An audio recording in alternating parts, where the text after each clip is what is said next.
దేవుని వాక్యమైన పరిశుద్ధ గ్రంథం బైబిల్లో నుండి యెహోషువ గ్రంథం 2వ అధ్యాయం చదువుకుంటాం.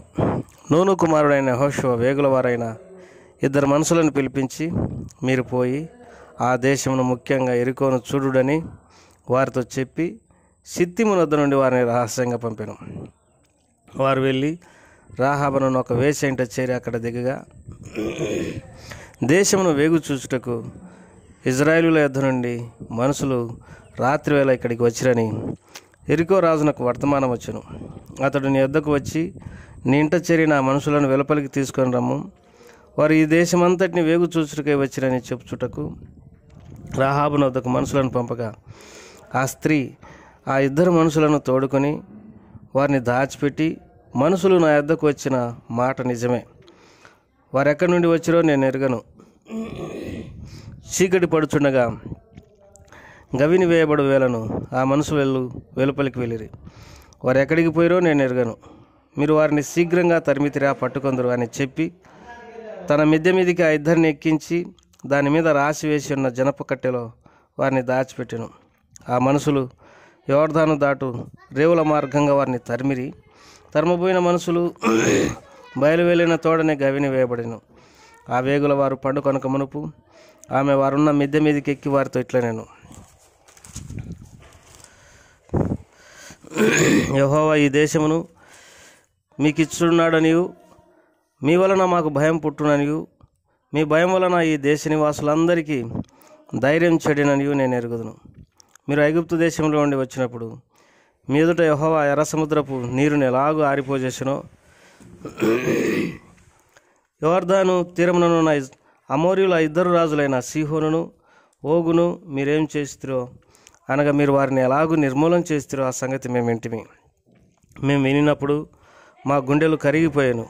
మీ దేవుడైన యెహోవా పైన ఆకాశమందును క్రింద భూమి అందును దేవుడే. మీ ఎదుట ఎట్టి మనుషులకైనాను ధైర్యమే మాత్రం ఉండదు. నేను మీకు ఉపకారం చేస్తుంది కనుక మీరును నా తండ్రి ఇంటికి ఉపకారం చేసి నాకు నిజమైన ఆనవాలు ఇచ్చి, నా తండ్రియు నా తల్లియు నా అన్నదమ్ములను నా అక్క చెల్లెలను వారి కలిగిన వారందరూ చావకుండా బ్రతకనిచ్చి రక్షించున్నట్లుగా దయచేసి యెహోవాతోడని ప్రమాణం చూడనేను. అందుకు ఆ మనుషులు ఆమెతో, నీవు మా సంగతి వెల్లడి చేయనేడలా మీరు చావకున్నట్లు మీ ప్రాణములకు బదులుగా మా ప్రాణం ఇచ్చదం. యెహోవా ఈ దేశమును మాకిచ్చినప్పుడు నిజముగా మేము నీకు ఉపకారం చేస్తామనిరి. ఆమె ఇల్లు పట్టణపు ప్రాకారం మీద ఉండెను. ఆమె ప్రాకారం మీద నివసించున్నది గనక త్రాడు వేసి కిటికీ ద్వారా వారిని దింపెను. ఆమె మిమ్మును తరమపోయిన వారు మీకు ఎదురుగా వచ్చేదరేమేమో, మీరు కొండలకు వెళ్ళి తరమపోయిన వారు తిరిగి వచ్చే వరకు 3 దినములు అచట దాగిండుడి. ఆ తర్వాత మీ త్రోవను వెలుడని వారితో అనగా, ఆ మనుషులు ఆమెతో ఇట్లనిరి, ఇదిగో మేము ఈ దేశమునకు వచ్చేవారం కనుక నీవు మా చేత చేయించిన ఈ ప్రమాణ విషయమై మేము నిర్దోషులమగునట్లు నీవు మమ్మను దించిన ఈ కిటికీకి ఎర్రని దారం కట్టి నీ తండ్రిని, నీ తల్లిని, నీ అన్నదమ్ములను, నీ తండ్రి ఇంటి వారిని అందరినీ నీ ఇంట చేర్చుకును. నీ ఇంటి ద్వారములలో నుండి వెలుపలికి వచ్చేవాడు తన ప్రాణమునకు తానే ఉత్తరవాది. మేము నిర్దోషులమగుదు. అయితే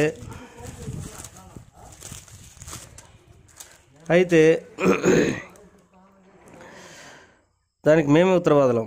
నీవు మా సంగతి వెల్లడి చేసినట్లా నువ్వు మా చేత చేయించిన ఈ ప్రమాణ విషయంలో మేము దోషులం కాము అనిరి.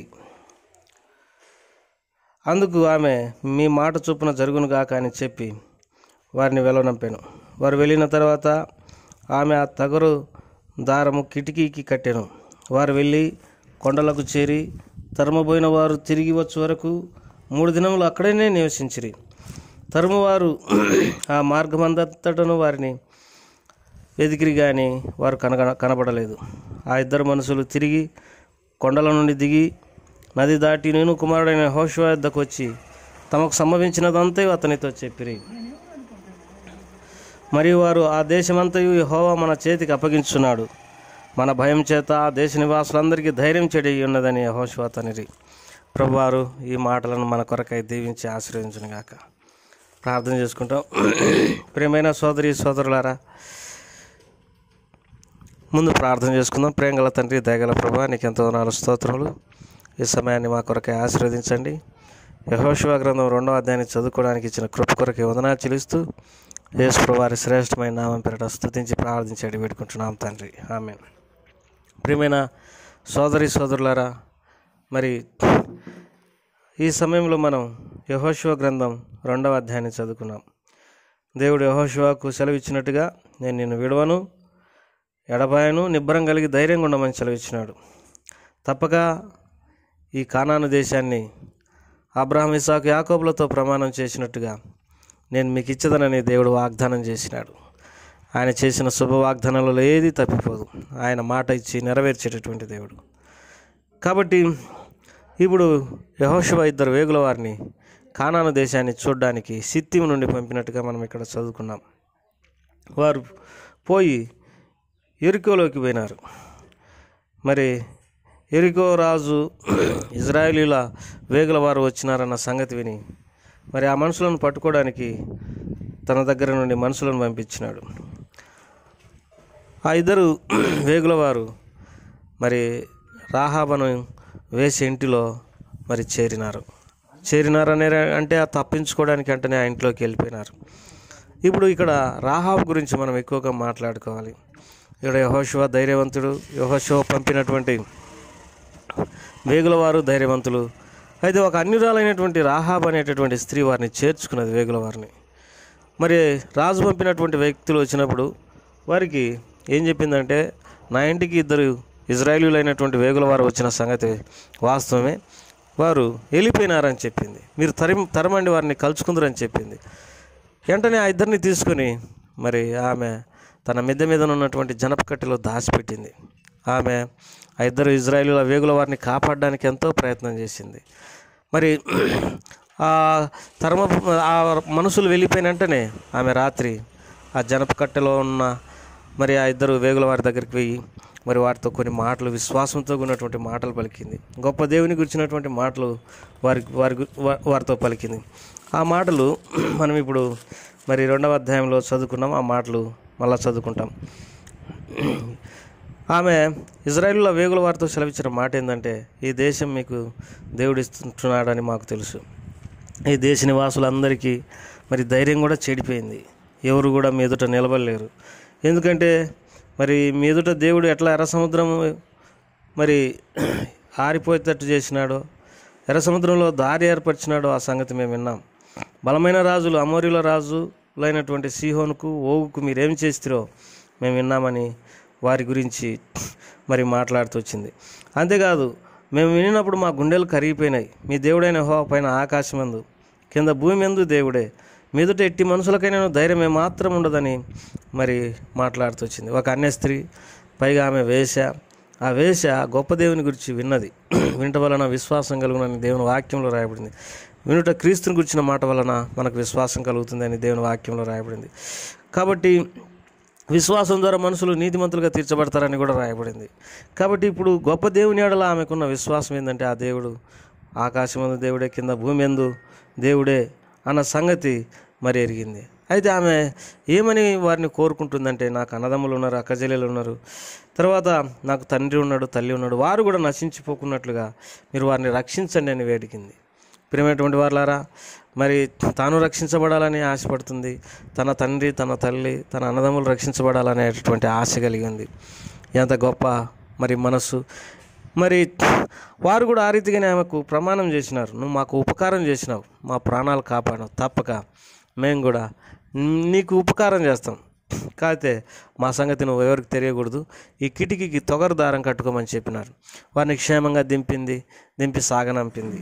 ప్రియులారా, మరి ఇక్కడ మనం అర్థమయ్యేటటువంటి విషయం ఏంటంటే, మరి ఒక పాపి అని పిలువబడుతున్నటువంటి వ్యక్తి, వేశ్య అని పిలువబడుతున్నటువంటి వ్యక్తి మరి ఎట్లా ఇజ్రాయేలీల ప్రజలను తన ఇంట్లో చేర్చుకొని వేగుల వారిని మరి వారి ప్రాణాలను కాపాడి ఆ దేవుని యందు నమ్మకం ఉంచి తనను తన కుటుంబాన్ని కాపాడమని వేడుకున్నదో మనం ఇక్కడ ఎరగాల్సినటువంటి వారం అంటున్నాం. ఆ స్త్రీ గొప్ప దేవుని యందు నమ్మకం ఉంచడం మనం ఎరుగుతాము. ఆమె మరి మరి దేవుని వాక్యంలో యాకోబు రాసిన పత్రికలో ఆమె గురించి రాయబడినటువంటి మాట ఏంటంటే, రాహాబ్ అనేటటువంటి వేశ్య వేగుల వారిని చేర్చుకొని క్రియల ద్వారా నీతిమంతురాలని తీర్చబడింది అని రాయబడింది. ఒకవేళ భౌతికంగా ఆమె ఎన్నో పాపాలు చేసినప్పటికీ క్రియల ద్వారా విశ్వాసం ద్వారా నీతిమంతురాలుగా తీర్చబడింది. దేవుని వాక్యంలో రాయబడింది. మరి పాపాత్మురాలైనటువంటి స్త్రీ మరి సీమోను ఇంట ఉన్న యేసుప్రభు దగ్గరికి వచ్చి ఆయన పాదాలను మరి కన్నీళ్లతో తుడిచినప్పుడు మరి యేసుప్రభు వారు ఆ స్త్రీ గురించి ఒక మాట అంటాడు, ఆమె విస్తారంగా ప్రేమించిన కనుక ఆమె విస్తారమైనటువంటి పాపాలు క్షమించబడినాయి. ఘోరమైనటువంటి పాపి వేసి అయినటువంటి రాహాబు కేవలం ప్రభునందు విశ్వాసం ఉంచడం చేత, నీతి క్రియలు జరిగించడం చేత, మరి దేవుని ప్రజలను కాపాడడం చేత ఆమె మరి రక్షించబడుతూ వచ్చింది. దేవుని వాక్యంలో మాట రాయబడింది, ప్రభునామమును బట్టి ప్రార్థన చేయవాడెవడో వారు రక్షించబడునని. ప్రియులారా, ఆమె ఎంతగానో దేవునికి ప్రార్థన చేసి ఉండొచ్చు, ప్రభా ఎవరికో ప్రజలు మూర్ఖులు, అయితే నేను నీ యందు నమ్మకం ఉంచుకుంటున్నాను, నన్ను నా కుటుంబాన్ని కాపాడు నశించిపోకుండా అన్నట్టుగానే మరి ప్రార్థించి ఉండొచ్చు, అందుకే కాపాడబడుతూ వచ్చింది. వారు కూడా అన్ని ఇంటి కిటికీకి తొగరు దారం కట్టుకోమని చెప్పినారు. తొగరు అనగా ఎరుపు రంగు ప్రభువైన యేసుప్రభు వారి యొక్క రక్తానికి గుర్తుంది. ఆ రక్తం ద్వారా రాహాబు అనేటటువంటి స్త్రీ భద్రపరచబడింది. కాబట్టి యేసు రక్తము ప్రతి పాపం నుండి మనల్ని కడిగి పవిత్రులుగా చేయనని వాక్యం సెలవిస్తుంది. ఎంతమైనా భూలోకంలో మనం పాపులమని పిలవబడవచ్చు, దుర్మార్గులమని పిలవబడవచ్చు. ఆయన యందు విశ్వాసం ఉంచడం చేత, నీతి క్రియలు చేయడం చేత, ఆయన రక్తంలో భద్రపరచబడడం చేత కాపాడబడుతున్నాం. ఎంత శ్రేష్టమైనటువంటి సంగతి. ప్రభు ఈ మాటలు మన కొరకై దీవించును గాక. ఇంకెవరైనా రక్షించబడక పాపంలోనే ఉంటే మరి ఈ స్త్రీ వల్లే బయటికి రావాలని ప్రభు పేట మనం చేస్తుంటున్నాం. ప్రభు మేము దీవించును గాక. ప్రేమగల తండ్రి, ఈ మాటలన్నింటిని మా కొరకే ఆశీర్వదించమని, విన్న వారిలో కార్యం జరిగించమని యేసు వారి నామమున పేట వేడుకుంటున్నాం తండ్రి. ఆమేన్.